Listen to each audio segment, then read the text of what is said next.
2 દિવસ પહેલા હું વિડીયો બનાવ્યો હતો અને આજે સંમેલનમાં અમે હાજર રહ્યા અને સંમેલનમાં અમે હાજર રહીને ત્યાં ગામમાં ગયા અમારો હક લેવા, પરંતુ અમે શાંતિથી અને એ રીતે એક વર્તનથી અને એક સંસ્કારથી અમે વાત કરી રહ્યા હતા.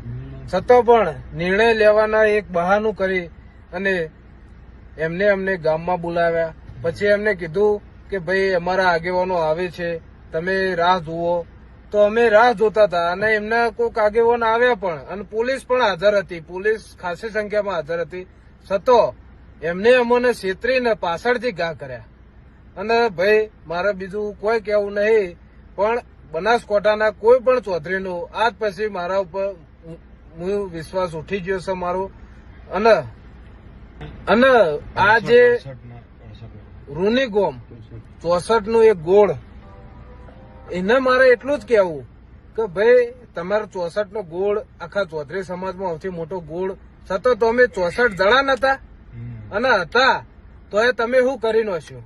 તમારા 3 થી 4 સમાજના યુવાનો ઘાયલ થયા, છતાં તમે ઉભા રહ્યા, તમે કશું ના કરી શક્યા. અને પોલીસને પણ એટલું કહેવું કે તમે પોલીસ એક અમને પ્રોટેક્શન આપે, પણ ગુજરાત પોલીસને થઈ ગયું શું કે અમને કોઈ પ્રોટેક્શન નહીં આપી શકતું.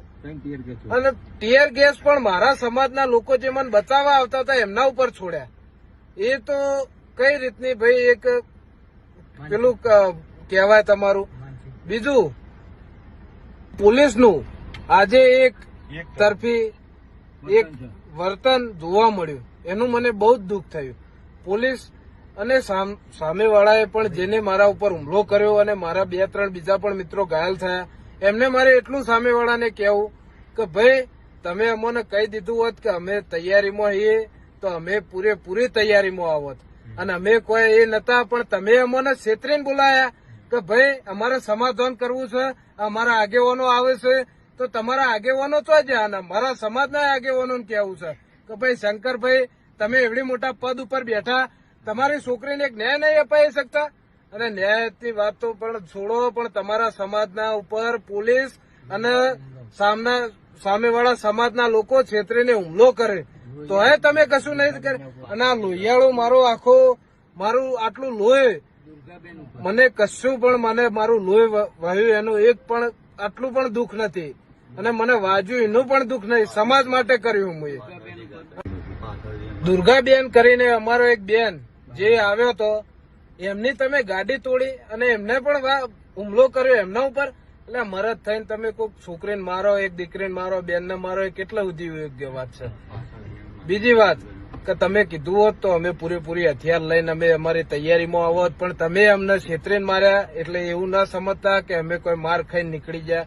અમે બધું એક્શન લેવાની તૈયારીમાં જ છીએ. બીજું મારે એ કહેવું કે મીડિયા જે ખોટું ફેલાઈ રહી છે કે પહેલો ચૌધરી સમાજે હુમલો કર્યો, એ તદ્દન ખોટી વાત છે. પહેલો હુમલો યુવાના દ્વારા કરવામાં આવ્યો. પહેલો હુમલો અમારા એક બૂન, એક અમારા બેન પર હુમલો કરવામાં આવ્યો. પહેલા એમની ગાડી તોડવામાં આવી અને તમારા સમાજના એક ઘણા લોકોએ એક બેનને મારી. એવી તમારી મર્દાનગી. અને તમે જે કર્યું એ બરોબર છે, પણ હવે જે થાય ન ભોગવવા તૈયાર રહેજો.